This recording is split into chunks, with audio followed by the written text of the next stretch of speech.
how to buy and sell crypto in Binance. Now in order to do this, just simply open your Binance application and after that tap to this trade option down here.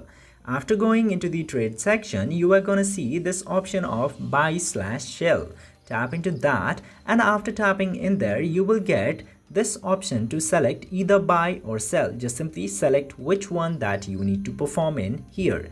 Now, first of all, you just simply need to select the cryptocurrency which you would like to buy from this section. Just simply tap here and you can use any of the cryptocurrency which you would like to buy. For example, I had previously selected Bitcoin. Now I want to buy the USDT, so I have switched it to that.